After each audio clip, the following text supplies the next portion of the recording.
Invest 97W na tropical storm na kay Pag-asa magdadala lamang ng mga pag-ulan sa extreme North Luzon gaya lamang ng isang ordinaryong sepestra. Nasa baybay na ito ng Ilocos Norte. Epekto nito sa buong North Luzon kasama na ang South Luzon minimal lamang. Asahan ang pag-ulan sa buong bahagi ng North Luzon, kabilang na ang bahagi ng Batanes Group of Islands na kung saan nakataas ang Tropical Cyclone Wind Signal number 1 ayon kay Pag-asa, at the rest ng Central Luzon hanggang South Luzon, gloomy at hot humid pa rin ang panahon, bunsod ng Estalis at mga kalat-kalat naman ng pag-ulan, bunsod po ng Estalis sa ilang bahagi ng Southeastern Luzon, at epekto naman ng Sapetrap sa kanluran ng Palawan at west portion sa Mindanao, magbubunsod din ng kalat-kalat na pag-ulan.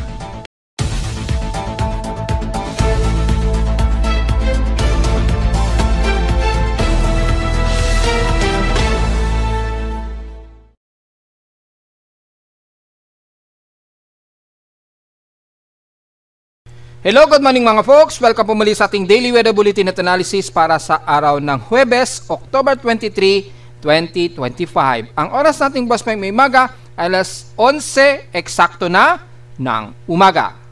Hindi natin mararamdaman masyado sa Central Luzon, kabilang na ang Metro Manila at South Luzon ang paglapit nitong si Bagyong Salomena na tinawag nga po ni Pag-asa. Although nakataas na to as tropical storm, ayon yan kay Pag-asa, nananatiling tropical depression yan kay Japan Meteorological Agency, at isa namang itong nanatiling invest low pressure area pa lamang sa aking tropical cyclone sector.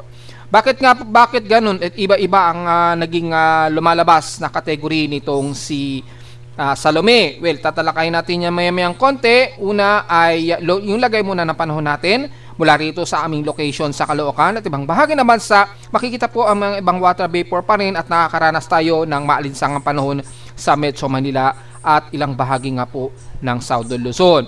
So sa ating Doppler radar imagery, makikita ang kalat-kalat lamang ng mga ilang water vapor naglalaro hanggang moderate na water vapor na maaaring magbunsod po yan ng mga kalat-kalat na pag-ulan dito sa bandang Quezon Province kasama na ilang bahagi ng Laguna, at maaaring magpang-abot yan nitong maghapon kasama ang Metro Manila at ilang bahagi ng Pampanga o ng bandang Cavite po. So be ready na lamang sa payong po dahil very overcast and gloomy tayo at may mga inaasang localized thunderstorms ay base sa ating lightning detection system. May mga kani-kaninang mga pagkulog at pagkilat na umiiral sa bandang Bicol region kani-kanina.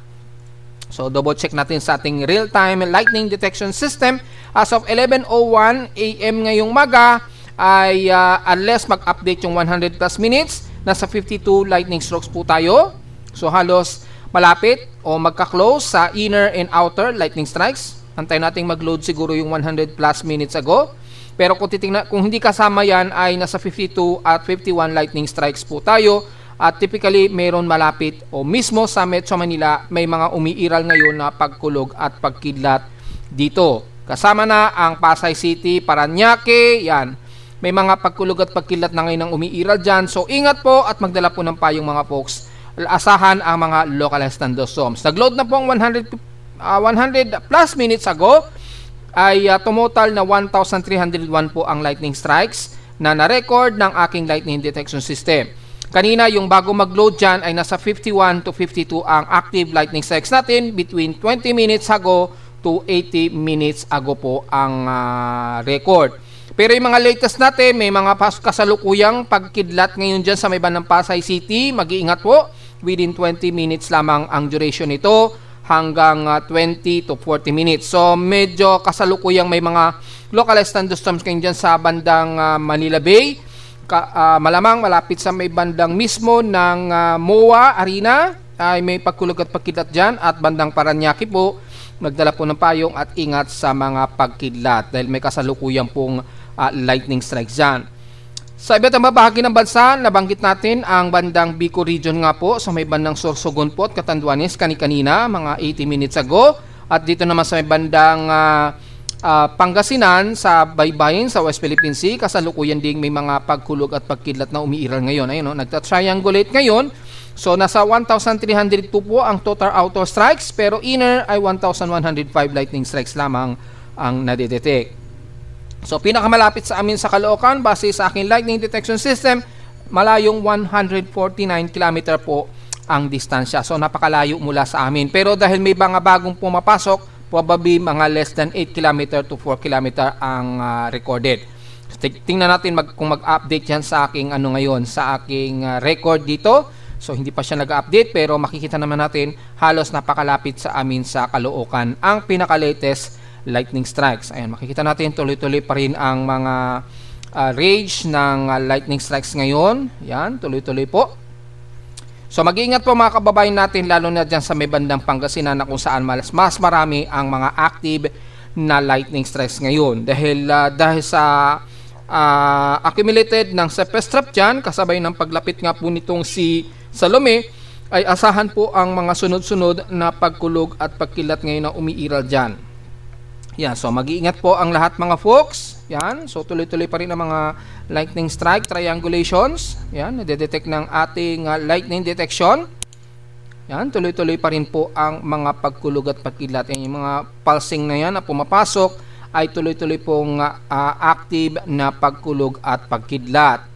So sa rainfall advisory natin sa Northern Luzon, nakataas ang ilang bahagi ng Cagayan Valley at Batanes Group of Islands.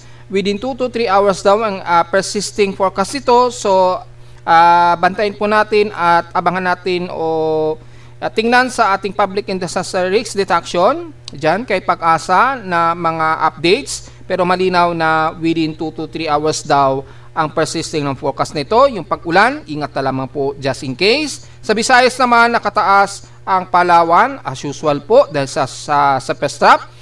Yan, hanggang Puerto Princesa na po yan. So, within 1 to 2 hours po ang affected areas dyan. Ingat na lamang sa pagkulog at pagkidlat mga folks. Sa current conditions, overcast and gloomy tayo. Haze at mostly cloudy pa rin ang umiiral. So, makikita sa live CCTV, overcast na medyo may umaaraw-araw na umiiral dito sa amin sa Caloocan. So, matik na po yan mga folks. Importante pa rin ang payong dahil very overcast tayo despite na may pagsikat ng araw. Sa labas sa Perechon, itala na kay weather station kaninang 3:37 AM. Nakapagtala kami ng lowest of 26 degrees Celsius. Kahapon, pinakamataas na ang 33.2 degrees Celsius. Kahapon po ito ng mag-alauna na 12:58 PM po ito. So, mataas pang ating hot humid o yung alinsangan. Despite na medyo moderate pa ang ating humidity ngayon. So expected sa maghapon ay magiging mas maalinsangan po ang ating maghapon sa Metro Manila. Although may forecast pa rin tayo na mataas na magkakaroon tayo ng mga at least 20% daw ng pag-ulan. Pero sa weekend ay mukhang magiging maulan po tayo sa Metro Manila daw. Isolated naman ito mga folks. So kung titingnan natin sa ating heat index ay pinakamataas, 46 degrees Celsius po ang naging init pandama sa amin kahapon. Kaya patuloy pa rin kaming maalinsangan. Hindi pa rin magandang ating air quality, moderate 50T index. So magmas po sa mga sensitibong mga baga. Pero sa forecast ng ating magiging heat index ngayong araw, diretso tayo sa heat index forecast.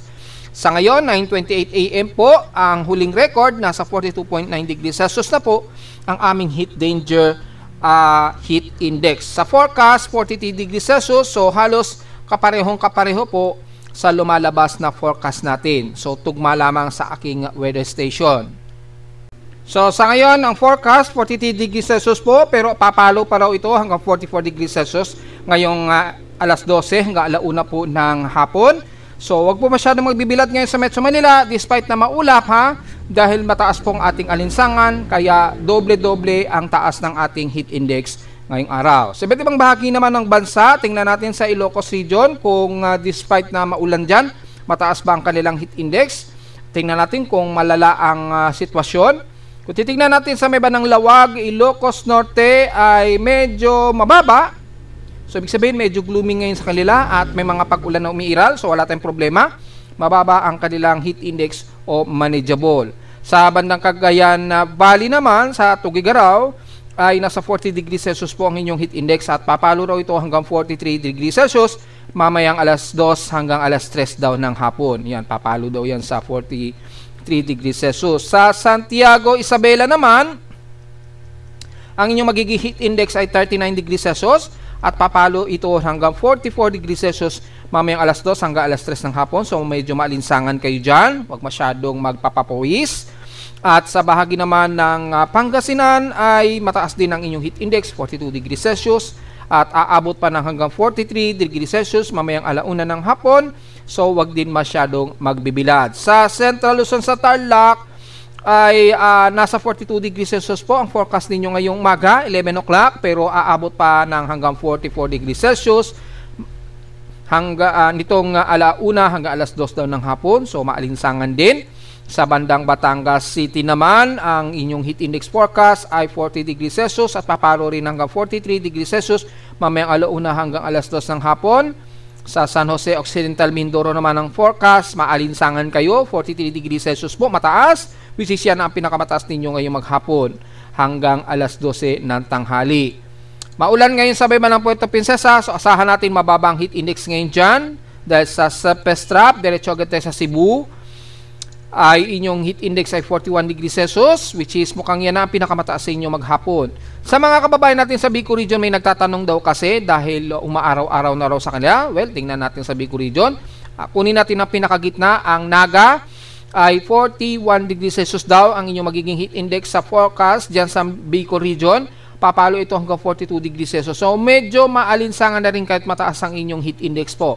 Dahil po sa easterly, so medyo hot humid po ang panahon ninyo dyan sa Bicol Region area and most of Southern Luzon. So diretso agad tayo sa may bandang Mindanao. Dito medyo gloomy rin kayo, pero tingnan natin. Yes, medyo gloomy. Katamtaman din ang kanilang heat index, hindi masyado mataas. So wala masyadong komento tayo dyan. Sa Zamboanga Peninsula naman ay mababa rin. So malamang maulap sa kanila at mukhang mababa naman ang kanilang heat index. Malamang ay nagkakaranas kayo ng mga pag-ulan po dyan. So sa ating AWS heat index, monitoring na natiling may problema po ang Batac, Ilocos Norte at General Santos. Pakitingin na lamang sa ating official weather agencies ni Pag-asa. Pakiayusin na lang po sana ang ating automatic weather station. Siguro naman may budget naman po tayo para ma-replace o maayos po yung mga problema dyan. Sa highest heat index, nangunguna ang Bacnotan, La Union. Pangmalawa ang Lawag, Ilocos Norte. Sa highest temperature naman ay ang may problema kasi dyan eh. So ang Batac, Ilocos Norte ang may pinakamataas na air temperature. So yun po, ang kasalukuyan, ang pinaka-highest ang Batac o San Jose. Sa San Jose Occidental Mindoro malamang ito sa Synoptic Station, at yung current heat index ang bandang Lawag o Bacnotan ang may pinakamataas na actual temperature nila at heat index. So mag-ingat po ang mga lahat dahil buong Luzon mostly ay mataas ang ating heat index kasama na ang Metro Manila, kaya iwasan pong masyadong magbibilad. Sa ating PH Extremes in past 24 hours naman, nangungunang NAIA sa may pinakamataas na air temperature, 34.7 degrees Celsius. Sa Baguio naman, manatiling mataas ang kanilang lowest temperature na 18 degrees Celsius po. Medyo mataas ang kanilang lowest temperature. Ibig sabihin ng mataas na lowest, imbis na 17 degrees Celsius o 16 degrees Celsius, tumataas ito sa 18 degrees Celsius. So, yun po ang ibig ko sabihin dyan para hindi tayo malito. Sa Iloilo naman, ang Calayan, Cagayan, nakaranas sila ng 29.7 mm na ulan. So, moderate to some heavy rain tayo dyan.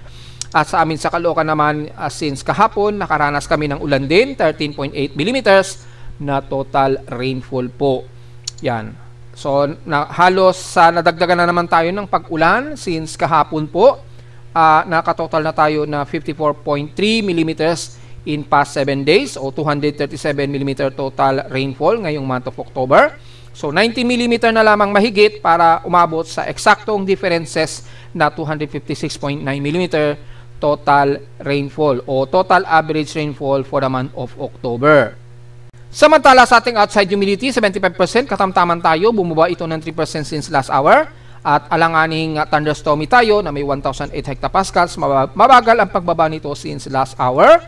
High tide, low tide status, kasalukuyang pa-high tide po tayo, pero again, nabanggit ko na kahapon, mga wala pa sa 1 meter ang high tide natin o sea level, so walang magiging problema, pero mataas po ang alo natin sa buong Nodo Luzon, mapasilangan man yan o mapakanluran ng Nodo Luzon po, binanggit na natin yan kahapon. So ingat pa rin, at kung maaari yung mga malilit nating mangingisda, ay siguro kung kailangan nyo talagang pumalaot dyan sa area na delikado ang alon, magsama na lang kayo ng malalaking bangka po. Then maalon talaga. Although hindi naman ganun kataasan ang ating sea level sa ngayon. So take note na lamang po yan. At sa ating almanac, sumikat ang haring araw kaninang 5:49 AM at lulubog po ito mamayang 5:31 PM. At yung ating buwan, bukas na lamang po natin i-report dahil 2% pa lamang ang waxing crescent nito. Titingnan natin kung pa-moonrise pa lamang. Yes, kaka-moonrise pa lamang. Elevation 48 degrees. So, bago siguro lumubog, matatanaw na nyo yung waxing crescent niyan, kapiraso. Bukas na natin yan i-discuss kapag ka nasa at least 5%. At sa ating local weather outlook para ngayong Huwebes at Biyernes, partly clouding maghapon. Asahan pa rin ang isolated rain showers na may 20 to 23% chance of rain. Bukas ng Biyernes, magiging partly cloudy ang ating umaga, pero localized thunderstorms naman ang iiral sa pagdating daw ng hapon, gabi o madaling araw. Chance na pag-ulan, 36 to 40% chance ang pag-ulan bukas po yan, Biyernes. So ngayong araw, medyo mababa ang ating chance na pag-ulan dito sa amin sa Caloocan. Maaring magkakaroon kayo ng isolated rain showers. Iba't ibang parte ng Metro Manila, kagaya na lamang dyan sa may banang Parañaque o bandang Pasay City ngayon, na may mga pagkulog at pagkila tayo ngayon ng umihiral. Highest and lowest temperature expected maglalaro, 32 degrees Celsius, and lowest temperature expected 25 to 26 degrees Celsius. Ayon naman sa local weather advisory, although late na po ito, namataan ang sentro ni Tropical Storm Salome. Ayon kay Pag-asa, namataan sa layong namataan ito sa coastal waters ng Basco, Batanes na may maximum sustained wind na 65 km per hour, malapit daw sa gitna, at buksong umabot ng 90 km per hour.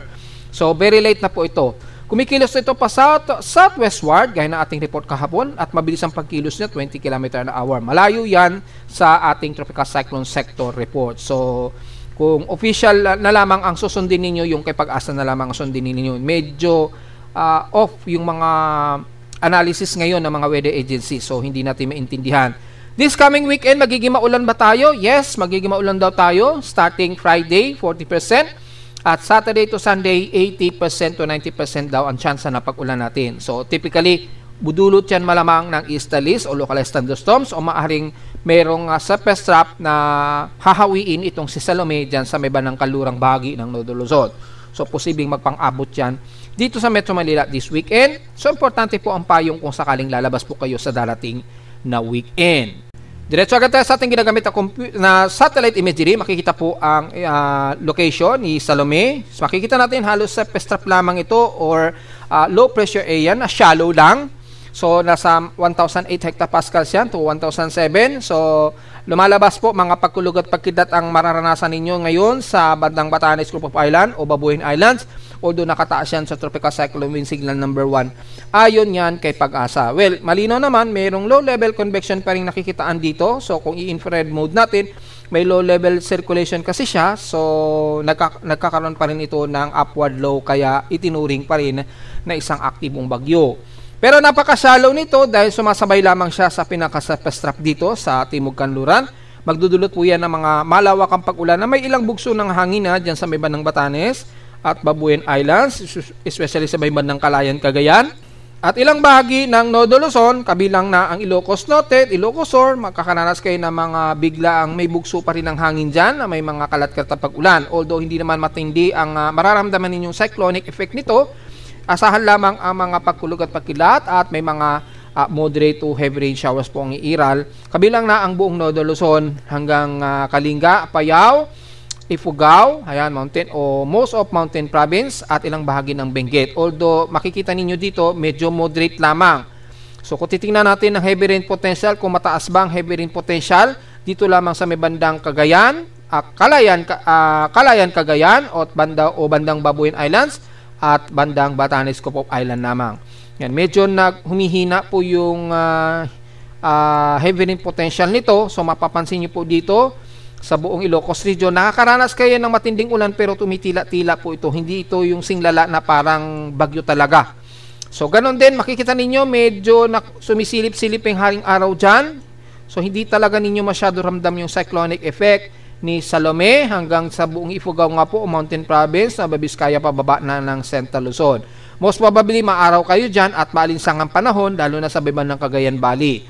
Siyempre, kasama ang Metro Manila, Southern Luzon, o most of dito sa may ng Calabarzon area at Bicol region, although magiging maulan ang Catanduanes, ilang bahagi ng Albay, dyan sa may bandang Iriga, pababa ng Sorsogon, patawid na yan ng Northern Samar sa Eastern Visayas. Dahil sa may surface trap nga po tayo, epekto ng easterlies naman. Maulan naman ang ilang bahagi ng Mimaropa dahil sa pinaka-surface trap po, yung disorganized intertropical convergence zone, magiging maulan po, ilang moderate to some heavy rain showers sa mga iiral sa may bandang Puerto Princesa hanggang Kalayaan Group of Islands. Ilang bahagi ng west portion sa Zamboanga Peninsula sa Mindanao, magiging maulan po kayo dyan. Ilang bahagi ng Zamboanga Sibugay at isla ng Basilan at Sulu. Pero sa bahagi ng Northern Mindanao mula Cagayan de Oro, magiging mostly cloudy tayo dyan hanggang Surigao region na kung saan may kalat-kalat na pag-ulan na may pagkilat at pagkulog maging sa Siargao at Dinagat Islands. Sa buong Caraga area, kasama na ang buong Agusan del Sur at most of Davao de Oro ay magiging maulap din kahit kalat-kalat ang pag-ulan. Pero generally, nagiging moderate po ang panahon natin most of the time sa Central Mindanao at ilang bahagi ng Davao Region mula Davao del Norte at ilang bahagi ng Davao del Sur po. So damay, kabilang na ang City of Davao. Sa Sorsogon area naman, kabilang na ang Sarangani General Santos sa Sultan Kudarat at Maguindanao del Norte. Magiging maulap tayo dyan bunsod ng systematic o kalat-kalat na surface trap, magkakaroon lang kayo ng mga ilang light to moderate showers sa maghapon. So halos ganun lamang ang magiging pag-iral, maging ni epekto ni Salome dyan sa may bahagi ng extreme Northern Luzon. So walang masyadong malaking concern po sa paglapit ni Salome kay maglandfall man yan dyan sa dulo ng Northern Luzon kung sakali man maglandfall yan. The rest ng Southern Luzon, katamtaman po ang panahon natin, kalat-kalat namang na pag-ulan na may pagkilat at pagkulugang iral hanggang dyan yan sa buong west portions ng Visayas. Magiging kalat-kalat lang ang pag-ulan sa rest of Southern Luzon, kabilang na ang Masbate at Eastern Samar Region at Leyte. Kalat-kalat po na mga mahihina at katamtamang pag-ulan. Bunsod ng tuloy-tuloy pa rin na easterlies dito sa Dagat Pasipiko natin. So normally, ganun lang po ang mararanasan natin. At kung titingnan naman natin ang ECMWF MSLP and rainfall forecast, mapapansin ninyo halos katamtaman lang ang magiging pag-ulan sa buong Northern Luzon. Halos hindi dama ang epekto ni Salome dyan sa may bandang Babuin Islands. Magkaroon man ng pag-ulan pero parang sa pestap lamang na epekto ng ulan. Ganon din sa bahagi ng Southern Luzon, pero pagdating sa baba ng Eastern Visayas o Southeastern Luzon, makakaroon pa rin kayo ng mga kalat-kalat na mga ilang light to moderate. At ilang moderate to heavy rain showers naman sa may bandang kanluran ng Visayas, kabilang na ang Palawan at Zamboanga Peninsula sa may Mindanao po.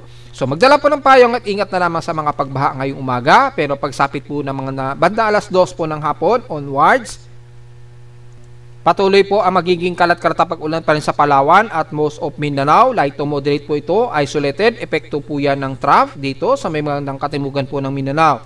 Makikita nyo po yung intertropical convergence zone, very extending yan hanggang dito sa may bandang Vietnam, Indonesian Peninsula. Yan, yung pinaka-main ng ITZZ. Yan po yung pinaka-main. So, hindi masyado dito sa may buong katimugan ng Mindanao, pero yung trough niyan magpapang-abot pa rin hanggang Palawan po yung extension. Kaya madalas nagiging maulan po kayo dyan, hindi masyado sa parte ng Luzon at Southern Luzon po. Magdala na naman ng payong sa maghapon dahil magiging madalas ang isolated rain showers po natin dyan ngayong hapon. Ganon din sa Metro Manila, mga isolated at mga localized thunderstorms lang ang nakaforecast na tayo ay iiral ng pag-ulan. Kagaya po yan kahapon. At mamayang gabi naman, alas 8 ng gabi onwards, magiging maulan na ang most of Northern Luzon. Tuloy-tuloy pa rin yan at ilang bahagi ng Ilocos Region at Zambales, pero usually light to moderate ito. Pero moderate to heavy rains ang ilang bahagi ng Visayas, lalo na sa kanluran ng Panay Island at Negros Region, kabilang na ang Cebu mamayang gabi, at most of Mindanao area. Light to moderate po ito, bunsod ng surface track. So yun lang po at magiging manaka-naka po ang mga pag-ulan natin. Usually isolated ito at hindi naman matitinding malakasan na halos torrential. Usually maghe-heavy rain yan pero agad din tumitila at naglalaro lamang yung buhos ng ulan sa maghapon. So, diretso agad tayo sa ating ginagamit na computer-generated tropical cyclone sector. Itong si dating bagyong Ramil ay under dissipation state na po siya. Pero naka-landfall na ito sa may bandang Vietnam po. Ayan o. So, naka-landfall na siya. So, patuloy pa rin ang mga malawakang pag-ulan dyan sa Vietnam. Yan. Pero at least medyo hindi na ganun kalala ang buhos ng ulan sa may bandang Vietnam. However, nakapaghatak ito ng northeasterly surface wind flow kaya yung shear line ngayon ay kumapal dito. At makikita po ang pag-inflow ng northeasterly surface wind flow, yung malamig na hangin dito sa Hilaga, ay nahahatak nitong si Salome at nagbubunsod po ng halo-halong malamig kasabay po ng busang ulan dyan sa may bandang Taiwan. Ingat na lamang po sa mga OFW natin dyan just in case. At dito naman sa bahagi ng Luzon, makikita natin medyo shallow trough lamang o surface trough lamang din ang magpapaulan. So as of 11:15 AM, ang central air pressure ngayon ni Salome o invest low pressure area pa rin sa aking tropical cyclone sector, 1,007 hectopascals. So 1 minute average sustained wind 37 km per hour at bugsong umabot ng 48 km per hour. Past 8 hours po sa Pag-asa computation, nasa around 55 to 60 km per hour po ito at bugsong umaabot ng 74 to 76 km per hour naman ang computation niyan. Pero sa atin, base sa 1 minute average 33 km per hour lamang ito at bugsong 43 km per hour. Napakabilis ng movement speed niya, pati mo kanluran sa bilis na 36 km an hour. So halos distorted na po sa bilis ng kanyang pagkilos. Ayan, dumaan na nga po at nasa karagatan na nga po ito ng Pagudpod, Ilocos Norte. Sa off-coast na po yan. Off-coastal waters na po yan ng Pagudpod, Ilocos Norte. Pero kung mapapansin nyo, parang hindi nyo masyado ramdam dyan sa Ilocos Norte yung sungit nitong si Salome, di ba? Hindi kagaya ng mga puro lalaki yung naging dangdaang bagyo natin ay malalakas. Hindi kagaya nitong si Ramil. Di ba? Yung puro lalaki yung mga nakaraang bagyo natin, di ba? Opong, Ramil, yan, di ba? Kung napansin ninyo. Malalakas po sila. Pero nitong mga babae, gaya ni Salome, hindi ganun ka bagsik yung kanyang tropical cyclone niya. So, asahan lamang ninyo na magkakaroon ng pag-ulan dyan at yung extension ng trough niya magpapaulan sa Ilocos Region, ilang bahagi ng Cagayan, especially sa buong Babuyan Island na nakataas nga po sa tropical cyclone wind signal number 1 dyan, kabilang na ang dulong-dulo ng Burgos o Pagudpod, Ilocos Norte po. Yun lang ang itinaas ni Pag-asa niyan, malamang. At since nasa invest lamang ito na natili according sa aking tropical cyclone sector, hindi masyado gaano kalaking concern na magkakaroon ng malaking damages dyan sa extreme North Luzon. Ingat na lamang pa rin dahil may magkakaroon pa rin yan ng generative heavy rain potential na bubuhos dyan habang dumadaan ito dyan sa bandang northwestern Luzon. So, kung titingnan natin yung magiging forecast track, base na rin sa track ni Pag-asa, makikita po natin dito na mula Batanes at tatawid dito ngayong araw. Actually, 2 PM daw ang forecast ito. At pagsapit po ng kinabukasan ng madaling araw ay nandito na yan sa may bandang kanluran ng Ilocos Sur. Yan. Sa may kanluran po ng Ilocos Sur, nakalocate itong si Salomina. Mga bandang west portions na yan ng PAR at halos sa exit dito ng Philippine Area of Responsibility. Manatiling mataas po ang forecast and symbols niya, pero halos maliit na lamang yung gap. Kaya yung portion of error maliit na lamang po. So almost napakaliit na lamang yung cone of error niya pagitan dyan. Ano man ang galaw ng cone of error, makikita natin hindi naman masyado nakikitaan na magtatabers ito sa malaking kalupaan ng Luzon. Base na rin dito sa forecast track. So inaasahan na i-exit ito ng PAR within 42 to 36 hours po. So baka mga bukas po yan ng gabi or baka kinabukasan na siguro ng Biyernes. O kung hindi man Biyernes ng bago maghating gabi or Sabado na yan ng madaling araw siguro. E-exit ito ng Philippine Area of Responsibility. Pero kung mabilis po ang pagkilos niya, ganyang kabilis, baka bukas pa lamang ng hapon umexit na ito ng Philippine Area of Responsibility o bago maghating gabi. So yun po yung lumalabas. The more na mas mabilis kasi ang kilos niyan, mas umiikli po yung duration ng oras niya. Siguro baka within 48 hour lamang lalabas na ito ng PAR. So tingnan na lamang po natin mga folks. Ang mahalaga rito, walang masyadong malaking magiging epekto ito sa Luzon na magdadala lamang ng mga kalat-kalat na pag-ulan. So ito po yung itsura niya in floating satellite imagery. May low level naman siya. Organized naman yung low level niya, pero yung upward low hindi ganoon ka-sufficient. Dahil naghahalo po kasi yung malamig na hangin na nahahatak niya, kaya hindi gaano ito makapag-intensify ng husto. Nahahaluan siya ng malamig na hangin. Sa ating spaghettios models o tropical cyclone intensity forecast ay maglalaro lamang sa tropical storm to tropical depression ang forecast nito. Ngayon, nasa tropical depression lamang ang pinaka-forecast nito ngayon within 24 or next 24 hours po. So, yun lamang po ang ating analysis ngayon. Walang masyadong magiging concern. So, hindi masyado natin na magiging bibigyan ng alalahanin masyado si Salome para hindi masyado maging kabado ang ating mga kababayan. Parang mild lamang siya o medyo gentle lamang itong si Salome kapag dumaan dyan sa may bandang Ilocos region. So, yun lamang po pinakamaganda nating masasabi dyan, mga folks. However, sa ating forecast naman, sa ating tropical forecast assessment monitoring, kung may susunod ba kay Salome, lalo na yung binabantay nating tropical wave or convergence na sa may bandang south of Guam, magiging sufficient na ba na mag-organize ito? Base sa mga computer models po ng GPS, hindi pa rin significant, pero may surface trap nga po dito alongside ng ITCC, so posible pa rin na magkaroon ng convectivity yung binabantay natin na convergence dito sa south of Guam. Naglo-low pressure area siya So, parang shallow low pressure area din. At mukhang mababa ang trajectory niya. Pamindanao ang trajectory ni GFS. So, tingnan natin mga folks. KCM develop naman, tropical wave lamang ang nakikitaan natin dito. So, baka mag-low pressure area siya, pero masyado siyang manipis na low pressure area din.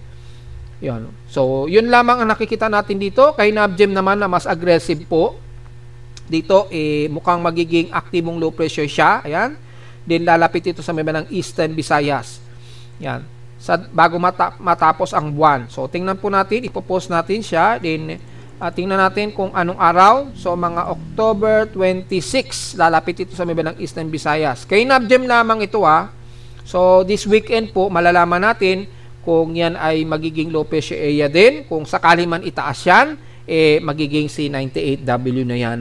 Just in case. At least medyo meron na tayong advance na magiging possible category or bagong invest na naman nababantayan bukod kay 97W. So, tingnan nalalaman po natin. Anytime lalabas naman yan automatic isusunod yan posible ng aking tropical cyclone sector.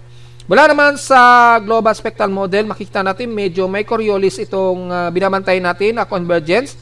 At mapapansin natin medyo mababa rin ang trajectory niya. Bandang Mindanao din or Eastern Visayas din ang tumbok niya. Pero masyado siyang shallow o manipis. So mukhang hindi naman ganun kalakasan just in case mag-convectivity ito o magkaroon siya ng pagtaas ng kanyang convergence. So tingnan natin. Dahil sa mean sea level pressure, pinakamababa lamang na atmospheric pressure niya, 1,008 hectopascals. So, hindi na siya bumababa sa 1,006 to 1,005. So, tingnan natin. Napaka-disorganized pa po ng kanyang sirkulasyon. Pero nakikita natin dito, alongside ng ITCC, mababa ang kanyang atmospheric pressure. Kaya, hindi natin maiwasan na anytime pwede itong mag-convect or manatiling tropical wave lamang siya. Sa tropical cyclone strike probability, makikita natin, naglalaro, alanganin ito, 20 to 30%. Yan, sa southwest ng Guam at o sa silangan ng Mindanao, which is yung binabantay natin na tropical wave. So, anytime na lamang within or next 24 hours, posibleng mag-i-invest yan. Abang-abang na lamang po kung tatawagin 98W yan. Pero at least hindi tayo nagkulang sa ating analysis. Mula pa nung isang araw namin binabantayan nga po tayo na panibagong tropical wave or convergence. So, abang-abang na lamang po mga po. Sa ngayon, itong si Salome, mataas na at least 50%. Yung tropical cyclone strike probability, apektado po ang buong northwestern Luzon.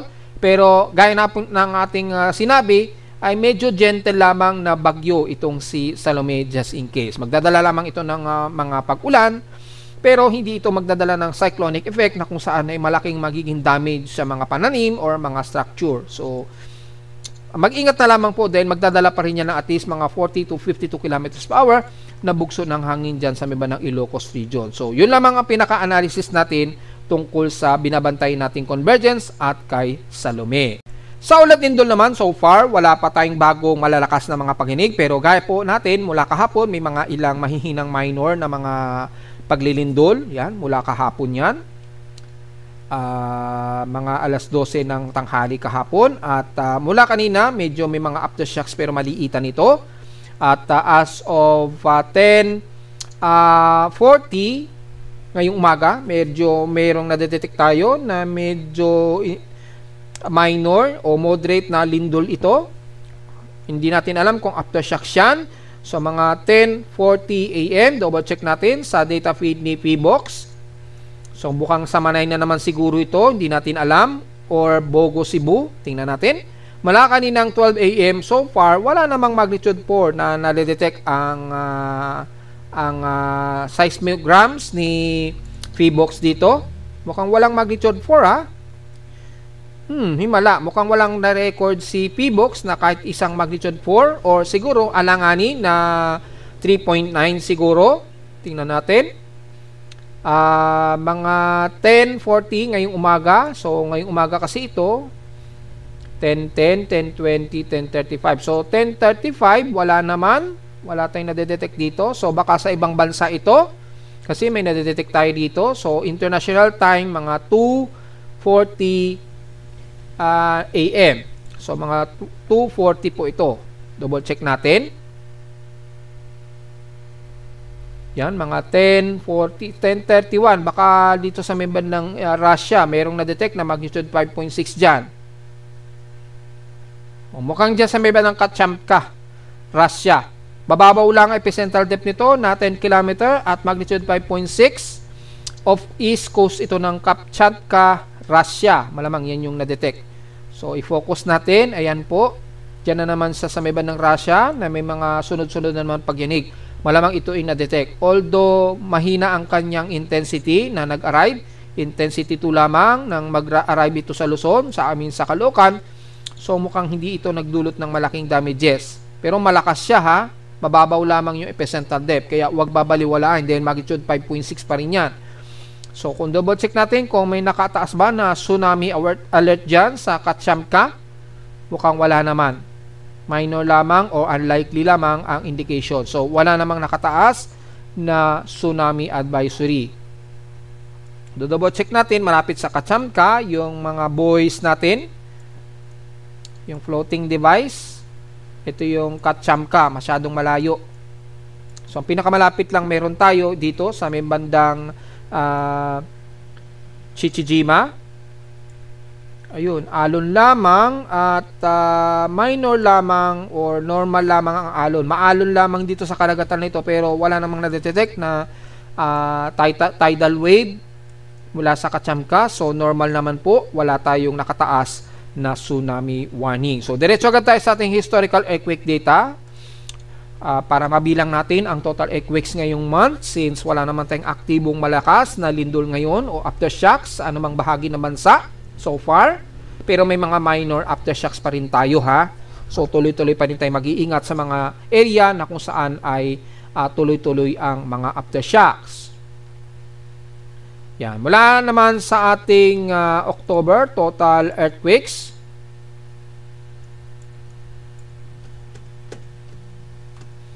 Yan, matagal mag-load dahil napakadami talaga yung data niya ngayon. Pinakamarami ito sa nakalipas na ilang buwan. Nasa total of 3,250 earthquakes na po tayo. 3,100 dito is magnitude 2.0 pataas, 131 sa magnitude 4, 15 sa magnitude 5, at 3 pa rin ang ating magnitude 6 at isang magnitude 7. Clustered total earthquakes, lapit natin. So 67 na po sa may bandang Ilocos Norte, 57 sa may bandang Batangas, paligid po ng Batangas, Lubang, Occidental Mindoro. Sa may bandang Bogo Cebu naman, sa paligid ng Bogo Cebu ay nasa 1,657, pinakamarami pa rin sa Bogo Cebu. Sa may bandang Surigao del Norte, 163 na po. Dito sa may bandang Surigao del Sur, zoom natin ng konti, yan, nasa 176. Paligid po ng Manay, Davao Oriental, nasa 591 at 160, pero di sa may bandang paligid ng Manay 591 na po. Yan, 591 na po ang total earthquakes sa Manay, Davao Oriental. So tuloy-tuloy pa rin po talaga ang aftershocks yan. Kaya mag-iingat pa rin po tayo dahil tuloy-tuloy ang mga aftershocks pa rin until now. So again, nasa total of 3,250 na po tayo. So mukhang bago matapos ang month of October, baka umabot pa ito ng 4,000 earthquakes partida. Hindi pa po kasama dyan ang magnitude 1.0 pataas. So kung idadagdag natin ang magnitude 1.0 pataas, probably nasa mahigit 4,000 to 5,000 na sigurado ang total earthquake natin yan. Pero hindi kasi mahalaga sa inyong lingkod ang 1.0, mas deterrent ang pinaka magnitude 2.0 kasi pataas. Dito mas countable na medyo delikado yung magnitude 2.0 pataas. So partida na po yan. So kung titingnan naman natin sa annual earthquake frequency by magnitude po ngayong taon, ayan na, pumapantay na halos sa magnitude sa total earthquake last year 2024 na 18,149. Ngayon ay nasa 17,802 total earthquakes na po tayo. So lumalabas na talaga ay mas pinakamarami na po ang lindol ngayong taon kumpara last year ng 2024 sa nakalipas na 7 taon. Ngayong taon po ang lalabas na may pinakamarami tayong naitala na lindol sa nakalipas na 7 taon po. So ibig sabihin lamang yan ay hindi po magandang senyalis yan, dahil gaya ng ating mga paulit-ulit na sinasabi, habang lumilipas ang taon, mas lalo pong nadadagdagan ang dami ng lindol natin sa bansa. Kaya dapat ang ating mga local seismic centers o yung mga local government units natin, pag-aralan na po natin yung mga ibang paraan para mapatibay natin yung mga structure. Sana mapatibay natin lalo. At yung plano kung sakaling magkaroon na naman tayo ng mga sunod-sunod na malalakas sa pag-inig next year, dahil posibleng mas marami na naman ang madadagdagan sa susunod na taon, dahil taon-taon po dumadami ang mga nagiging paglindol natin sa Pilipinas. Malinaw po sa ating earthquake frequency. Yan, kung mapapansin nyo, noong 2018 kakaunti lamang, and then dumadami siya ng dumadami hanggang sa by year 2022 dumami na ng dumami, 2023 hanggang 2024. Ngayon taon mukhang madadami palalo, which is mahihigitan niya ang dami noong lindol noong nakarang taon. Malinaw dito sa assessment natin ay mas dumidelikado po ang nagiging paglindol natin sa Pilipinas. Hindi naman ito pang fear-mongering, dahil mayroon naman tayong data na recorded mula mismo kay PBOX na lumalala po o dumadami ng mas dumadami ang lindol natin sa Pilipinas, na dapat nating paghandaan po anytime. Kasi hindi naman po talaga biro kapag magkaroon tayo ng mas maraming lindol next year. Mas lalo po nating paghandaan yan lalo, mga folks. Hindi man natin alam kung kailan ang mga eksaktong dates ng lindol, lalo na yung big one. Hindi natin talaga alam kung kailan yan, pero very overdue na po kasi yung pamamahinga ng malakas na lindol na yan, o yung paggalaw ng ating West Valley Fault. Sobra-sobra na siya sa more than 400 years. Lagpas-lagpas na po yung overdue niya. Ayon yan sa mga datos na mga geologists, kasi meron silang binabanggit na kailangan by the next 400 years daw gagalaw na naman daw yung West Valley Fault.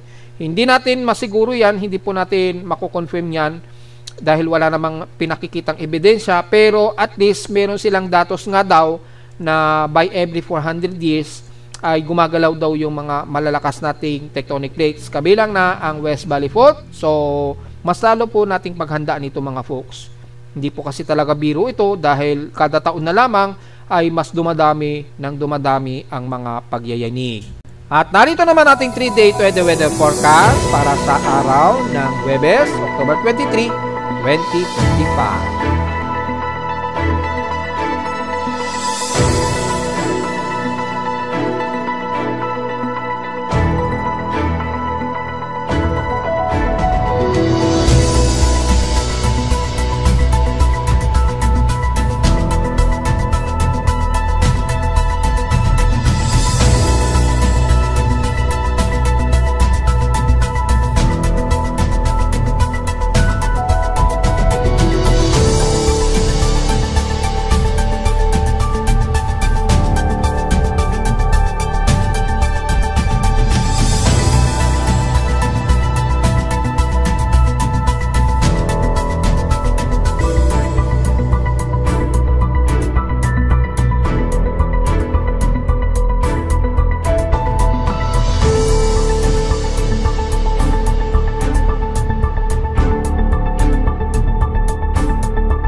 At hanggang dito lang po ating Daily Weather Bulletin at Analysis para sa araw ng Huwebes, October 23, 2025. Huwag mong kalimutan na mag-like, share, subscribe po sa ating YouTube channel at visit lamang anytime sa ating website na www.bimoweather.com para sa iba pang detalye gusto malaman na hindi natin nasama ngayong tanghaling tapat na.